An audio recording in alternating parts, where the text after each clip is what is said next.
Oi, it's Shai here, and welcome to another video. Today, we have Genshin Impact voice actors roast my voice acting. So what's going to be happening today is I will be dipping my toes into the world of voice acting by developing something called a voice acting demo reel. With this demo reel in hand, I will be presenting it to two special guests, both being Genshin Impact voice actors. They will be taking turns judging my work absolutely as brutally and unfiltered as possible. So before we do that, let's get on to creating the demo reel. Ever since puberty hit me harder than a truck hitting an isekai protagonist, it's not uncommon to hear people complimenting my voice. But is that all it takes to be a voice actor? Well, the short answer is no, and the long answer is also no. To draw a comparison, having a good voice would be like, imagine you're in an RPG and you're gifted this incredible blade, this sword that slays all demons, but ultimately you are incapable of using it. So what is the point? It takes a lot of training and consistent practice and mindful practice and help from people within the industry to teach you and guide you for you to slowly, be able to use that weapon. And in this case, that weapon is your voice. And even though I have never done voice acting or improv or kind of anything that would help me, I feel like I have a little bit of skill that I could put to the test today. So hopefully I don't embarrass myself too much in front of the voice actors. All right, with all that out of the way, let's get started making our voice reel. And so after a couple of weeks of brainstorming with my friends on what interesting character prompts I could voice, I'd finally created a rough script. Okay, for us to actually do the voice acting, I'm gonna need to put my lovely child here. Oh, look how the mighty have fallen. Never expected to see you in such a sorry state. Okay, I'm gonna try and pull this one out of the depths of my stomach and let's see how bad this goes. Look at all the damage you've caused. The trees are screaming in agony. The preparations seem to be complete for the greatest weapon the world has ever seen. I'm gonna try kind of a Genshin-esque tone to see how bad it goes. So we're gonna try that and see the vibe. Let's try this. Let's check up the vibe, you know what I'm saying? The troops have gathered at the summit of the mountain. Okay, I mean, it's not too bad, There's some good things here and there. I'm sure they're not gonna roast me too bad, right?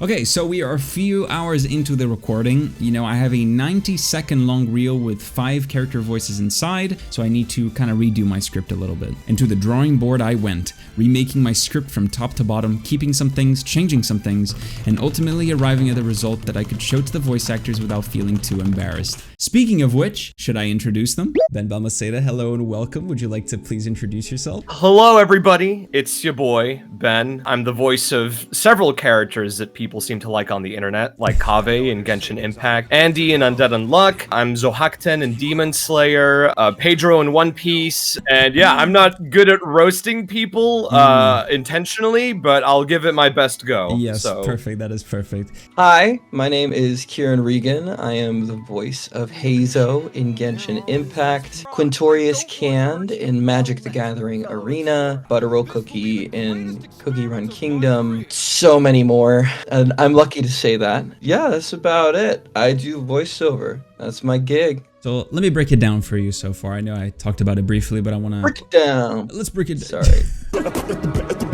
Off the bat, I'm giving you full permission to be as direct and as mean as you can. Time for me to go all Gordon Ramsay on you. This accent is shite! It's raw. Enough! It's raw. It's raw! It's uncompressed audio! What are you? An idiot sandwich. You're the hand of God right there. I don't know what's happening. All right, it's time for the grand moment, I suppose, to showcase the reel. It's 1 minute on the dot. Don't mind me, I'm gonna just be like closing my eyes as I listen. I understand being upset. If I'd lost as many hands as you, I'd be furious. But you need to understand you can lose more than your money, son. Now put the gun down and keep playing, or leave while you still have the chance. Look at all the damage you've caused. The trees are screaming in agony. No more. You stand now amidst the ashes of my kin, and from it I emerge once more. Who could have believed that I got away with all that? Oh, I'm so ecstatic. This shiny gold is perfect for my collection. There's the man of the hour. Have you taken a second to realize the danger that you've brought to us? Was it really worth it in the end? Look at me dead in the eyes and tell me.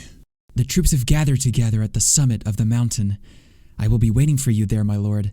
Don't disappoint me now. You now have, the stage to speak your truth. Yeah, I'm very curious to hear what you have to say.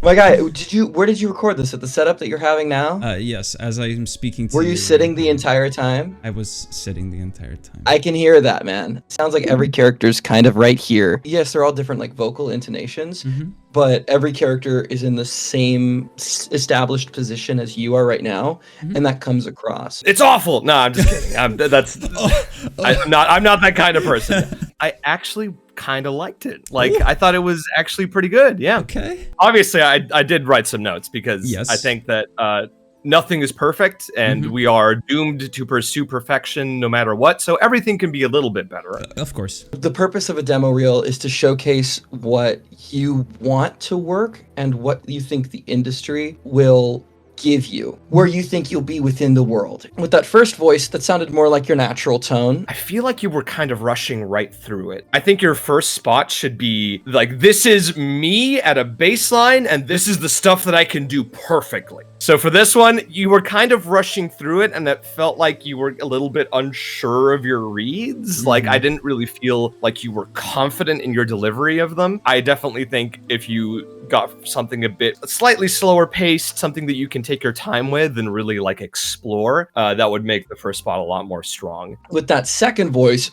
where you're kind of like all the way down here, I can imagine you booking maybe one of those roles. Why I say that is because if you get brought into a project to do voiceover, they're going to have you want to voice character A, Monster Goblin C, the dragon. They're going to want to maybe even the princess. Who knows? For the second one, like the deeper voiced one, I thought that was actually pretty cool. Like, I was like, oh, dang, okay, yeah, you can do this? That's pretty good. Your voice had like an interesting quality to it when it went that low, where like you were lower, but like it was like a cool, mysterious kind of low. My regular speaking tone is actually pretty high when I don't say anything. That's why it catches a lot of people out of surprise. And as of recent practice and over the years, I can go down here. like to the chest voice, and that's that's what I really want to like incorporate into the voice acting I can do. And like the only thing I would say with that one is that to make sure that you're supporting it properly, like speaking from the diaphragm and like making sure that you're like projecting it in a healthy way. You have to include in your demo stuff that you can maintain for at least 4 hours in a row. Then you have to do it for 4 hours, and then you tell your client, hey, I can't do it, and then they shoot you out of a cannon into the sun. That's how it works. Great punishment. Yeah. With that really, really deep tone, I would almost cut it, because unless you imagine like that's what you're going in for, it's not necessary. I'd move the accented take to where that is, and then the take after the accented take to the third spot there. I see. Because those are three very distinct vocal prints. So for spot 3, I love characters that are just horrible little goblin freaks. I think they're great. For this one, I feel like this kind of character is where you can go all out and have fun and just really like immerse yourself into being a horrible little freak. What I noticed when you were doing it is that you were holding yourself back. You weren't truly embracing like going louder and bigger with it. It felt a little like restrained. The fourth one, I feel like it kind of treaded the same kind of territory as the second one. And was the accented take, was that like what accent was that? That's a good question. I don't know. It was just a... Okay, I could tell. I feel like it's like mildly Spanish, but it's not necessarily specific enough for me as like, say, a director to go, ah, yes, this person is of Brazilian descent. The idea here would be if you're trying to put something that has an accent on your voice demo reel, be very clear about what that accent will be to leave no room for any sort of like dubious judgment on the director's behalf. Exactly. I would have liked to see like another spot that has your normal range in it, like something that's more medium as opposed to low. My God, I could not tell if it was an animation reel or an interactive reel. And could you explain that for the people? Well, the listening audience. Animation is this thing where nerds go to pens and paper and draw little people. And interactive is where nerds go to keyboard and computer and draw little people. No, Basically, animation is anything from like preschool animation, or you can go to more adult animation like Castlevania. So when you're making a demo, you're like, this is my animation demo. Here are the worlds that my voice fits in. And so a client can look at that and be like, oh yes, I could totally cast you in the Kids Next Door reboot. And then so do the same thing with interactive. There's so many different types of games. So you've got your fantasy, which has high RP accents, or French, or Irish, or Scottish, or Brazilian. I think that one mindset change that you can make, because you mentioned voices, think of it as doing characters. Like, I think that it's important to make that distinction because a lot of people think that voice acting is just the voice and the acting is kind of secondary, when it's the exact opposite. I can't even do a Brazilian accent. That's the saddest part of it all. I was brought up from the ages of 11 till 17 in Britain. I can't even, my accent is completely American at this point. I've lost all my Britishness as well, so. I don't know how you sound so American when you lived in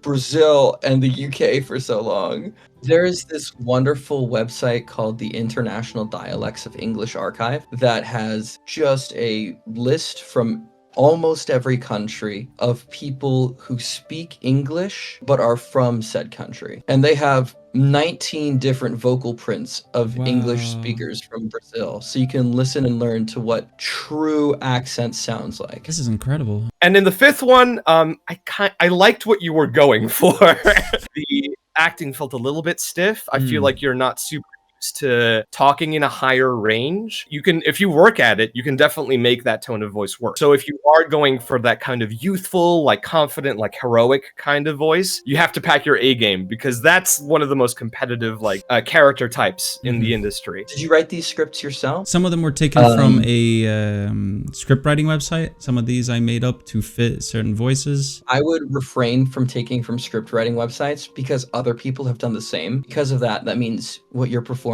is not unique. If you're gonna write your own stuff, fully write your own stuff. That's what I did for my first demo. I wrote a tavern scene with 8 different characters all talking to each other, and then the tavern explodes and they all scream. That's incredible. I would, that's amazing. And I sound designed it myself, and it's absolute garbage. A product of its time, I'm sure. Like, as a general like notes of the whole demo, hitting it on the 1 minute mark perfectly is like ideal. Like, that's gold star on that one. And like, a demo is a creative process, and so the whole goal is to have fun, but also don't forget that like business side. You're like, I am doing this for X reason, but I'm also having fun. You can't have one without the other, basically. Exactly. So overall, like, this didn't end up being as much of a roast, because like I ended up liking it more than I thought. I mean, I thought you would nail this. I didn't doubt you for a second. Yeah, of course. Never met me before. Of course, this random stranger that came up to you presenting a reel would be completely fine. I was like, it's a tiny bit rough, where like I can feel like you're not super confident in your reads, but like the foundation is here. It's good. It's a good foundation. I feel like you can build off it. Let's go. Okay, it's not totally terrible. I'm actually very proud of that. I thought this was going to be way worse. You know what? So I will take that. I definitely agree with you with a lot of these things. This is my first time trying a lot of these voices and actually trying to perform as a character, because yes, I used to be shy. I know, oh, that's where the name comes from. Whoa! I was waiting for it. But I used to be very timid when I was younger, so I never partook in anything like acting classes or anything like that. I was very introverted. And only now, like getting into adulthood, I really feel confident. Like I feel like now I'm finally become extroverted so much time later. I get that. I mean, I was kind of the same way growing up, but like I also did a lot of theater, and like that kind of dragged me kicking and screaming from being a shy kid into having to be like over the top and exuberant, and like I project my voice all the time. And going to college and then taking theater classes in my junior year, it was like a wake-up call to be like, oh no, Kieran, you don't have to keep hiding. I didn't realize it until like afterwards, but like it's vulnerability made external. Right? Because all of these things that you think people are going to judge you for, nobody cares. And if anything, the things that they judge you for are the things that are funny. Nobody's going to be like, oh my God, do you remember when Shy told that one really bad joke? In a call with the professional VA, and he totally laughed out of pity. Yeah. Yeah, nobody's gonna remember that. People are gonna remember like, oh my god, that was fucking hilarious there, or like, dude, he's so weird. I want to grab drinks with him and pick his brain. And so a demo reel is basically a showcase of you in your most vulnerable, because that's what people want to hear. You're telling the stories that everyone else, and you included, grew up on, were so touched by. Don't be so harsh on yourself that you were gonna be mocked for this. Like The video idea is here for a reason. It's completely fine.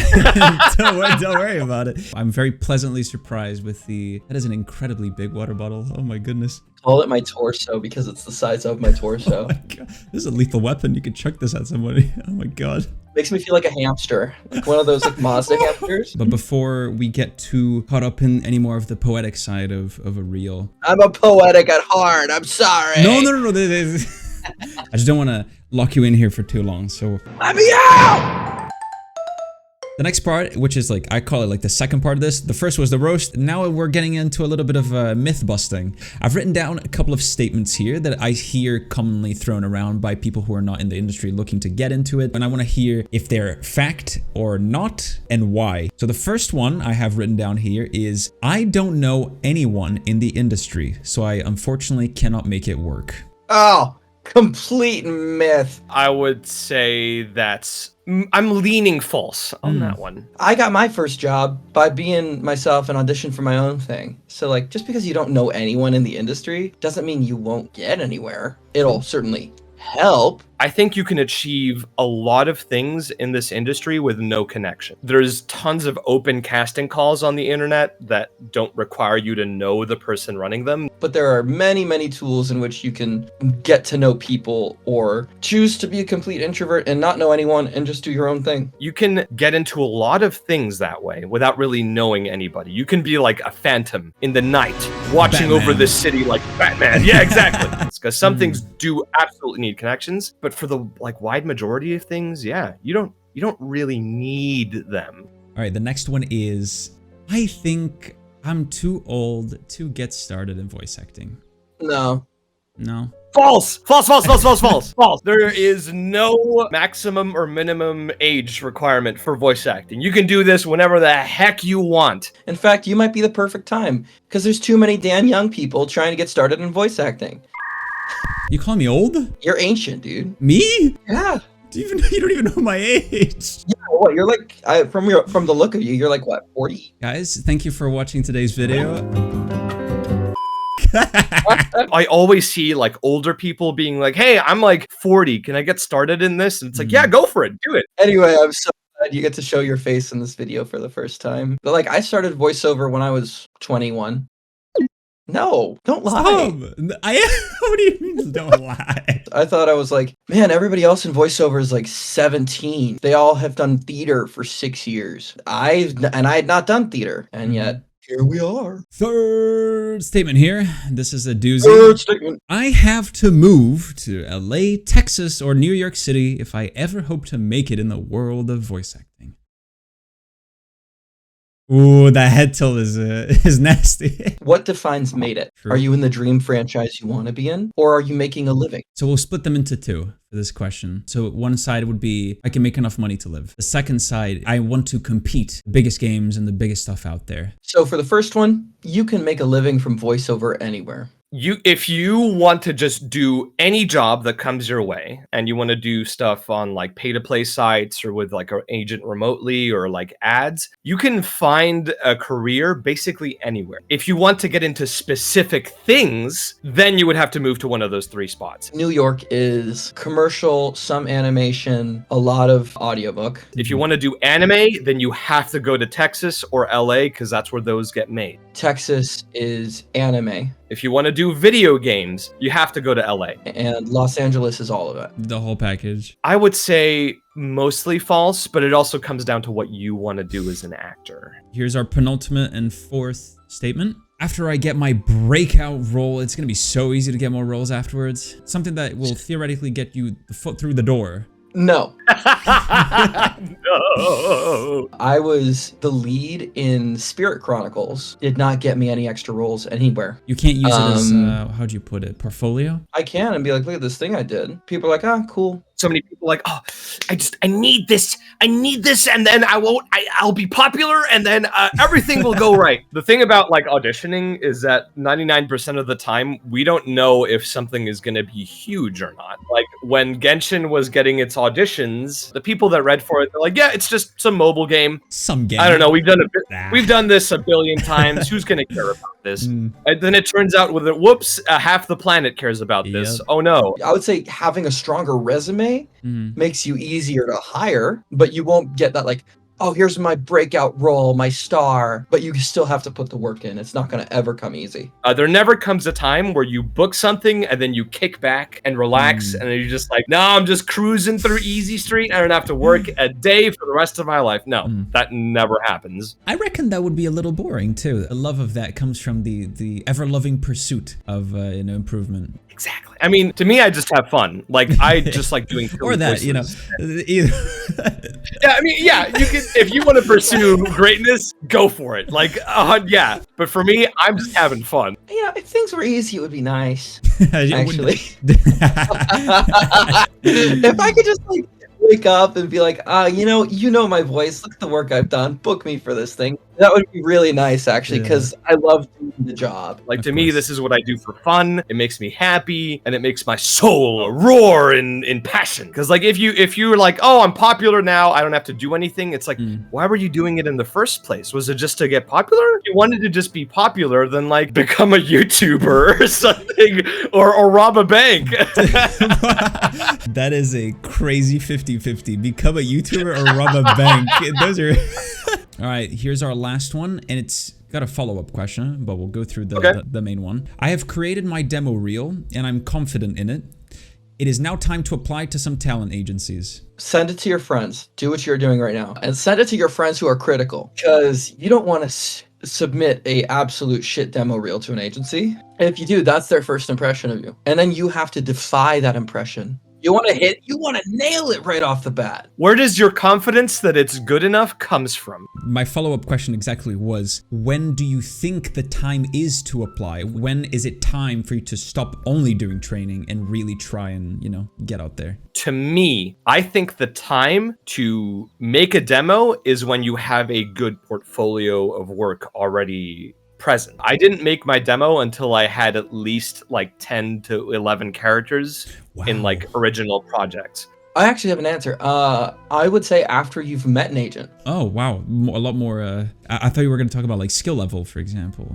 I mean, because agencies will bring different people of varying skill levels. Once you have a good demo reel, find a class with an agent. There's plenty online. Like coaching is a really good way of knowing where you're at, more or less, because a coach can just be like, yeah, you could definitely, like, I can see you booking this, and that coach usually like is experienced enough to know what they're talking about. I think that once you have those two things, like once you know what it is you're good at and like you have proof of it, that's when you combine them and make your demo. You can definitely start submitting it to agencies. The competition, I would say, is likely the scariest factor. Like for anyone that tries to get into voice acting, I feel like that's the most frequent fear that I hear, is people being like, I'm essentially fighting always like tens upon hundreds of people for a role. If I had known the odds starting out, I probably wouldn't have pursued it. No, actually, I think I still would have. I'm going to rescind that statement. No, I think I would have still pursued it because I was just having so much fun. I know for Genshin, they'll get anywhere between like 400 to 600 submissions per character. But this is only the people that are allowed to submit.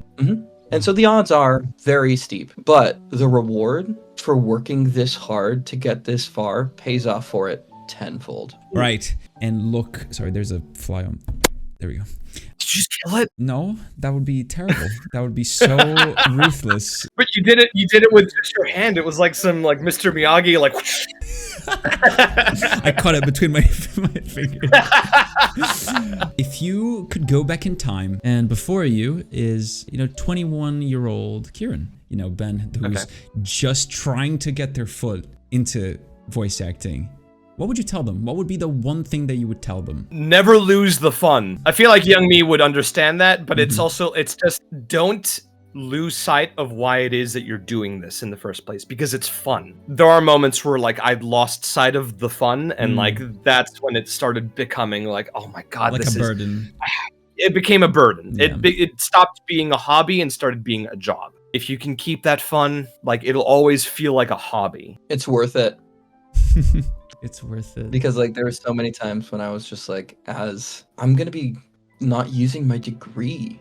I went to college for something. I'm good at what I do. Is it worth it to forego all of that? And the answer is, yeah, it's worth it. I will also tell young Ben, whatever you do, don't do this one show that you did back in college. It's just a mess. Don't do it. But that's more of a me thing. You guys don't have to worry about that. That's just more of a me thing. Very specific snipe into your past. To wrap up, I would like to, again, thank you so much for taking the time out of your day, out of your busy schedule to come talk to me. It's so very much appreciated. We'll end that on that extremely hopeful and positive note. Hopeful and positivity. Now fix your demo. I will. And I wanted to ask you, where can people find you online? Where can people find me? Oh God, in a cave, in a distant cave, In a distant all the cave way in the hoarding gold. forest.